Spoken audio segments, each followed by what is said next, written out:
안녕하세요. 좋은 아침입니다. 오늘 우리가 함께 읽을 말씀은 로마서 14장입니다. 로마서 14장은 우리에게 두 가지를 명령합니다.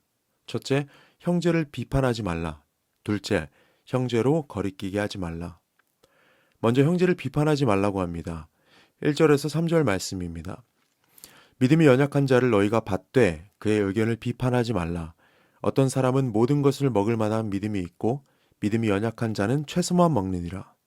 먹는 자는 먹지 않는 자를 업신여기지 말고 먹지 않는 자는 먹는 자를 비판하지 말라. 이는 하나님이 그를 받으셨음이라.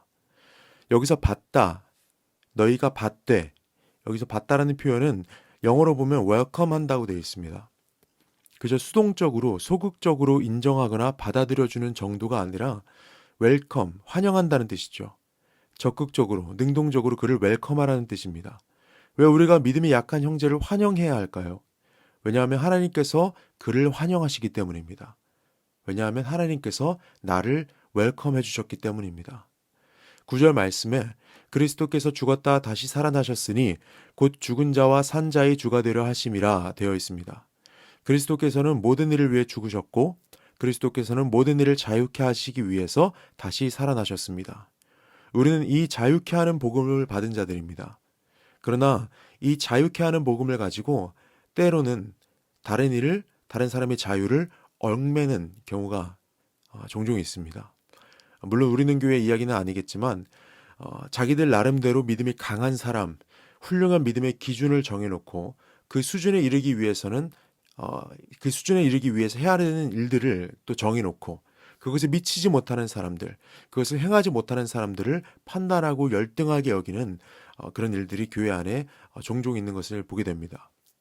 진정한 자유는 비판받지 아니하는 데에서만 이루어지는 것이 아니라 참된 자유는 비판하지 아니하는 데에서 완성이 됩니다. 비판을 한다는 것은 나에게 특정한 기준과 잣대가 있다는 것이고 다르게 표현하면 나 또한 그 특정한 기준과 잣대에 얽매여 있다는 말이기 때문입니다. 우리는 형제를 비판하지 말고 믿음이 약한 형제를 환영해야 합니다. 그러나 우리는 여기서 한 걸음 더 나가야 합니다. 단순히 비판하지 않는 것에서 멈추는 것이 아니라 형제를 위해서 절제하는 데에까지 나아가야 합니다. 14장 13절에서 23절의 소제목은 형제로 거리끼게 하지 말라입니다. 15절 말씀입니다. 만일 음식으로 내 형제가 근심하게 되면 이는 내가 사랑으로 행하지 아니함이라. 그리스도께서 대신하여 죽으신 형제를 너의 음식으로 망하게 하지 말라. 16절입니다. 그러므로 너희의 선한 것이 비방을 받지 않게 하라. 내가 아무리 선하게 여기는 것, 내가 아무리 좋다고 여기는 일이라 해도 그것으로 형제의 마음이 상한다면 하지 말라는 말씀입니다. 정말로 중요한 것이 무엇인지를 생각하는 말씀입니다. 어떤 교회에서 피아노를 강대상 왼쪽에 놓을지 오른쪽에 놓을지를 두고 설전이 벌어져가지고 장로님들끼리 다툼이 있었다는 이야기를 들은 적이 있습니다. 물론 우스갯소리죠. 우스갯소리겠죠. 그러나 분명 시사하는 바가 있습니다. 우리는 늘 질문해야 합니다. 어떤 영화의 대사처럼 멋이 중한디 라고 질문해야 합니다. 왜냐하면 17절의 말씀처럼 하나님의 나라는 먹는 일과 마시는 일에 있지 않기 때문입니다. 하나님의 나라는 피아노를 왼쪽에 놓거나 오른쪽에 놓는 일에 있지 않기 때문입니다. 정말로 중요한 하나님의 나라는 하나님의 몸된 교회 안에서 누리는 하나님의 자녀들 사이에서 이루어지는 성도의 일상적 삶에서 이루어지는 의와 평강과 기쁨입니다. 우리 안에서 의와 평강과 기쁨이 일어날 때 세상은 하나님의 나라를 보게 됩니다. 그것을 위해서 우리는 절제해야 하는 것이죠. 할 수 있음에도 하지 않고 줄이고 멈추어야 합니다. 예수님의 성육신이야말로 이 절제의 극치입니다. 그분은 하늘의 영광을 버리고 스스로 종의 형태를 취하셨어요. 그분은 12군단도 더 되는 군대를 보내서 막으실 수 있었지만 그러지 않으셨습니다. 왜 그러셨을까요? 바로 사랑 때문입니다. 사랑하시기 때문에 참으신 것입니다. 사랑하시기 때문에 구원하기 위해 십자가를 참으신 것입니다. 예수님께서는 우리에게 두 가지 가장 큰 계명을 주셨습니다. 하나님을 사랑하고 이웃을 사랑하라. 우리는 사랑하도록 부름받은 자들입니다. 우리는 사랑을 명령받은 자들입니다. 오늘도 노래 하나를 들려드릴까 합니다. 우리 서로라는 곡입니다. 가사 중에 이런 글이 있습니다. 나의 만족을 덜 사랑하고 너의 필요를 더 사랑하며. 이것이 절제의 사랑이고요.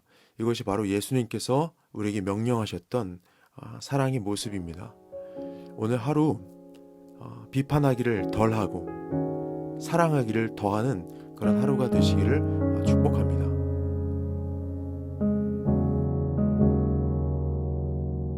우리 서로 사랑하자.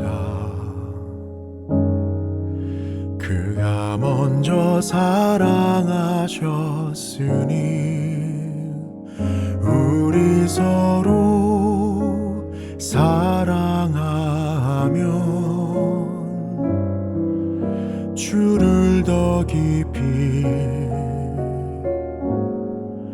사랑하게 되리.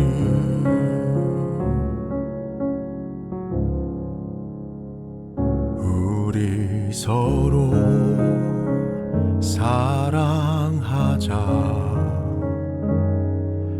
세상이 주를 볼 수 있도록 우리 서로 사랑하면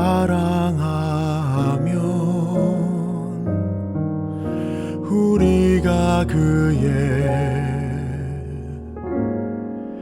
제자임을 알리.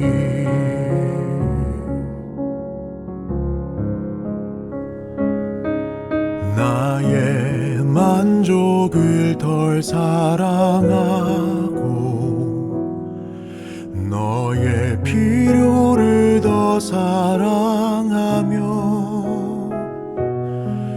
오직 그리스도로 머리를 삼고 우리 함께 한 몸 이루어 가자. 주신 선물로 서로를 섬기며 우리 주님만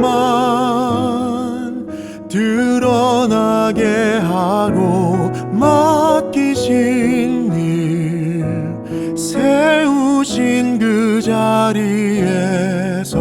그가 찾으신 열매 맺어 가자.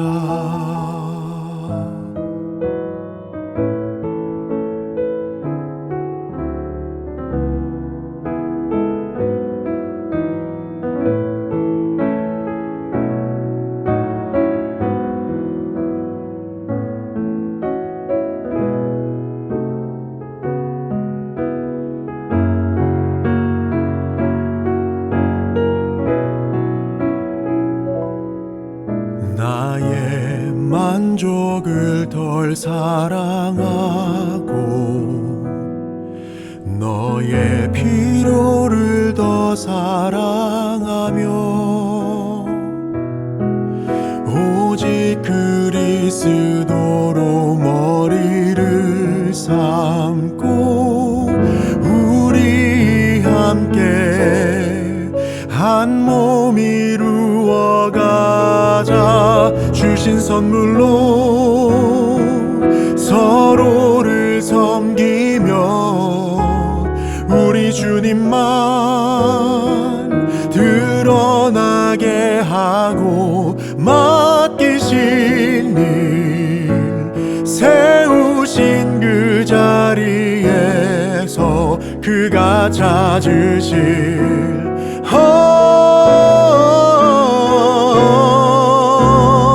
주신 선물로 서로를 섬기며 우리 주님만